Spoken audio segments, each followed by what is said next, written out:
Hey everybody, it's Jason Blaha here, and today I want to chat with you guys a little bit about when people claim that the barbell bench press is not a fantastic chest exercise. It really is a ludicrous statement because biomechanically speaking, when you look at some of the guys who have massive pecs, you oftentimes see an enormous correlation with a strong bench press, big pecs, even among many powerlifters.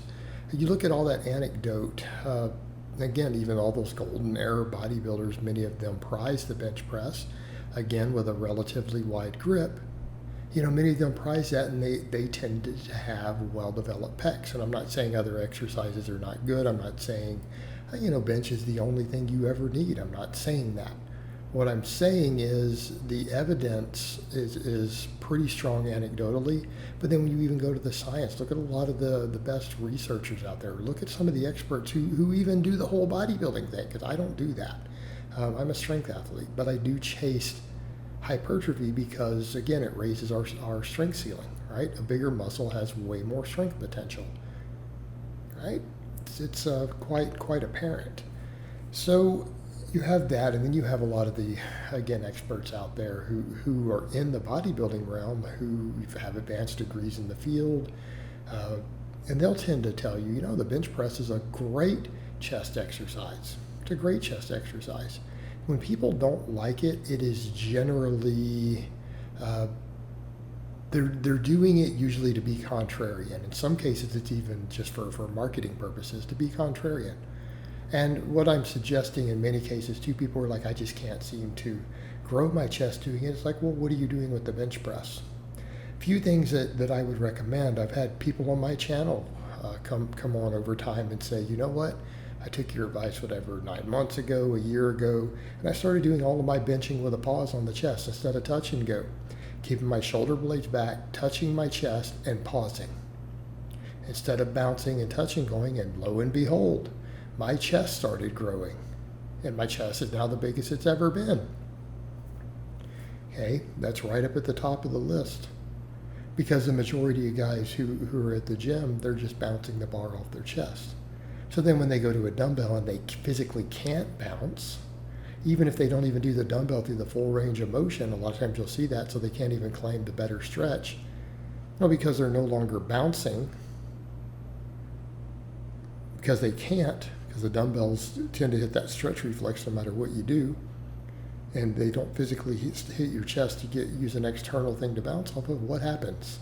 Like, well, my chest responds better, right? And I'm not saying dumbbells are not a great chest exercise, dumbbell presses. I've had many people with chest weaknesses do their pause benching and then follow up with the dumbbell press as a secondary exercise. Now, I think for people who have a very, very serious lagging chest problem, that's an amazing combination.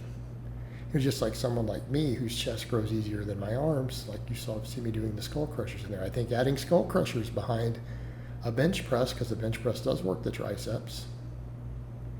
I think for people who struggle with arms, a skull crusher, because of that long head activation done afterwards, is a phenomenal way to bring up lagging triceps.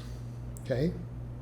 But like every exercise, a lot of people are not always going to get the best development always from it. You add a second movement to shore up the weak links. It should be common sense. Should be common sense. Find a complementary exercise. But bench press. So the things to look at going on here. Number one, pausing. Pausing on your chest. It forces you to use the pecs to get the weight moving again. Right? Forces you to use the pecs more at the lengthened position. All right, let's speak about the lengthened position. What's the best way to make sure that you get the most lengthened position? To have your forearms perfectly 90 degrees from the floor at the bottom of the bench. Notice I do that. It's called when you stack your wrist correctly.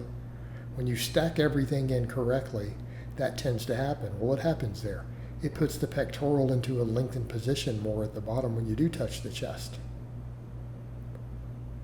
Well, where does most of the hypertrophy happen? Because you'll see people out there who are like, they're not understanding that, because they're people like, oh, you don't need to touch your chest on the bench, and all of this. And I'm like, no, you need to touch, but if you're thicker, thicker guy like me, you might need to add extra range of motion at the bottom. And in that case, that stacking will put the pectorals into a deeper stretch right at the bottom when you're touching the chest.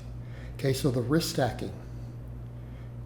You see that a lot. A lot of guys will try to close grip it. And I see that oftentimes too on groups of people who aren't as informed. What we would call a close grip bench in powerlifting, you'll see them calling it a normal bench press. And they think what I'm doing here is wide grip. This is not wide grip. This is pinkies on the rings. We're allowed to grip wider than that in competition, by the way. We can grip all the way with the index finger on those rings. It's considerably wider. That's a wide grip bench. That isn't a wide grip. That's kind of baseline what I'm doing. Baseline should be in a situation where you have that stacking. That is usually going to be your best position for growing pecs.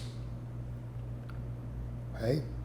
You do all these things, you now have the potential to activate the most pec at the position where the pec has the most growth potential, which is in that lengthened position. You've now maximized that. But on a barbell, we can use a lot of weight. We're not fighting a whole lot of stabilizers.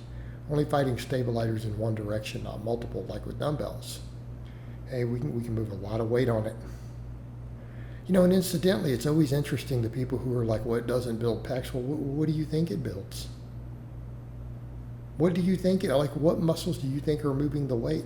When you see a guy bench press 500 pounds who doesn't do an enormous arch and only move it 4 inches, you see a guy who moves the weight like the distance I'm moving it.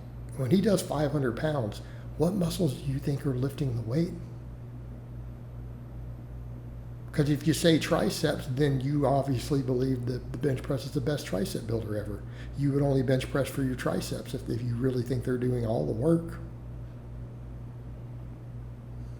Okay? If you think it's the delts, then it's the greatest shoulder exercise ever because you're moving 500 pounds using the delts as the biggest mover. No, it's the pecs. The others contribute, particularly to a max bench. That long head of the tricep gets really involved. Pectoral are still the primary mover. The other stuff are primary movers, but the chest is always going to take a slightly disproportionate amount of the load unless you start, close gripping with a touch and go and so on. Okay? It's the pecs doing the work. And what I just discussed and what I'm actually doing here actually maximizes the chest involvement, the chest stimulus. Okay? Do those things and your chest will grow from the bench press.